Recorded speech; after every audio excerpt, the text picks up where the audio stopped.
નમસ્કાર દર્શક મિત્રો, આપ નિહાળી રહ્યા છો સાંઈ ગ્રુપ મીડિયા હાઉસ દ્વારા સંચાલિત નવસારી લાઈવ અને ઝટપટ ન્યૂઝ। નવસારી ખાતે શ્રી માતા વૈષ્ણવ દેવી સેવા ટ્રસ્ટ દ્વારા મા વૈષ્ણવ દેવીની યાત્રાનું આયોજન કરવામાં આવે છે। પ્રતિ વર્ષ આ યાત્રાનું આયોજન થાય છે અને મોટી સંખ્યાની અંદર ભક્તો મા વૈષ્ણવ દેવીની યાત્રાએ જાય છે। પણ આ વખતે કંઈક નવીન પહેલ કરવામાં આવી છે। આ વખતે 31 કુંવારિકાઓ કે જેમની ઉંમર માત્ર 4 થી 9 વર્ષ સુધીની છે એવી 31 કુંવારિકાઓને દાતાઓના સહયોગથી નિઃશુલ્ક યાત્રાનું આયોજન કરવામાં આવ્યું છે। આ કન્યાઓ જે ખરા 9/7ના દિવસે એક સરખા પહેરવેશ પહેરી અને માતાજીની આરતીની અંદર સહભાગી થશે અને આ કુંવારી કન્યાઓને સંપૂર્ણ દાતાઓના સહયોગથી ન માત્ર ટ્રેન યાત્રા, રહેવા જમવાની વ્યવસ્થા પણ, ઘોડા પાલખીની વ્યવસ્થા પણ દાતાઓના સહયોગથી કરવામાં આવી છે અને પ્રતિ વર્ષ મોટી સંખ્યાની અંદર માતા વૈષ્ણવ દેવી સેવા ટ્રસ્ટ દ્વારા લોકોને એકદમ રાહત દરે યાત્રા કરાવવામાં આવે છે, જેની અંદર માત્ર ને માત્ર ખર્ચ લેવામાં આવે છે, કોઈ જ નફો લેવામાં આવતો નથી અને એમાં પણ પ્રતિ વર્ષે કંઈક ને કંઈક નવું હોય છે। ભૂદેવોને દંપતી સાથે યાત્રા કરવામાં આવી છે, કુંવારી કન્યાઓને યાત્રાનું આયોજન કરવામાં આવ્યું છે, તો એ જ પ્રમાણે મંદિરના પૂજારીઓને પણ યાત્રાનું આયોજન કરવામાં આવ્યું છે। તો આ રીતે દર વર્ષે થતી યાત્રાની અંદર સેવા ટ્રસ્ટ દ્વારા યાત્રિકોને માતાજીના દર્શન કરવામાં આવે છે અને માતા વૈષ્ણવ દેવીની કૃપા એમની ઉપર હંમેશા વરસતી રહે એવી પ્રાર્થના યાચના કરવામાં પણ આવે છે।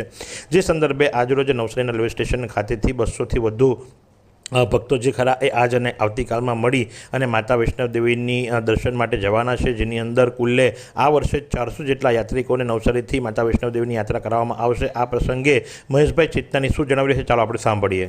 જય માતાજી।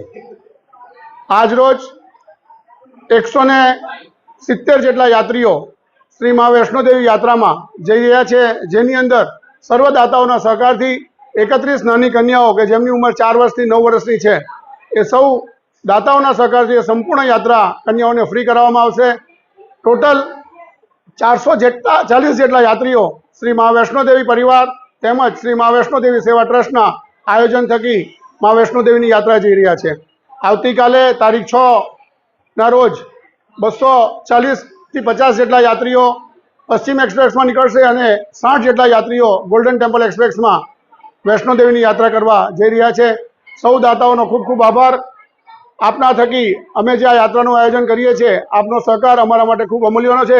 માતા રાણીને એક જ પ્રાર્થના કરીશું, કુંવારિકાઓ માટે વિશેષ સુવિધામાં છે કે આવવા જવાની સંપૂર્ણ રેલવેની યાત્રા ફ્રી છે, એમને જમવાનું, યાત્રાની અંદર જે ઘોડા પાલખીની વ્યવસ્થા કરવામાં આવી છે તે પણ દાતાઓના સહકારથી કરવામાં આવી છે, માતાજીના ભવનમાં ઉપરનું રોકાણ અને જે 9/7/2025ના રોજ સર્વ કન્યાઓ એક સરખા વેશમાં આરતીમાં બેસશે, જેનું લાઈવ પ્રસારણ શ્રદ્ધા MH1 પરથી આપ નિહાળી શકો છો।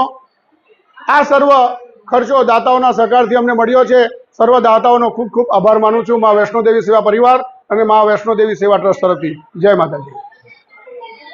તો આ પ્રમાણે ન માત્ર માતા વૈષ્ણવ દેવીની યાત્રા કરવામાં આવે છે, પણ માતાની ચોકી પણ કરવામાં આવે છે, ભજનની રમઝટ પણ કરવામાં આવે છે। આશાપુરી માતાના મંદિરની અંદર ભજનો અને ગરબાનું પણ આયોજન કરવામાં આવે છે અને આ પ્રમાણે પ્રતિ વર્ષ જે ખરું એ માતા વૈષ્ણવ દેવી સેવા ટ્રસ્ટ દ્વારા લોકોને વૈષ્ણવ દેવીની યાત્રા કરવામાં આવે છે અને આજરોજ સવારે 9 વાગે નવસારીથી તમામ યાત્રિકોને અને ખાસ કરીને માતાજીઓને કુમકુમ તિલક કરી પૂજા અર્ચના કરી અને ત્યાર પછીથી ભજનોની રમઝટની સાથે માતા વૈષ્ણવ દેવી માટે રવાના કરવામાં આવ્યા હતા અને આ જ પ્રમાણે આવા અવનવા સમાચારો માટે આપ નિહાળતા રહો નવસારી લાઈવ અને ઝટપટ ન્યૂઝ।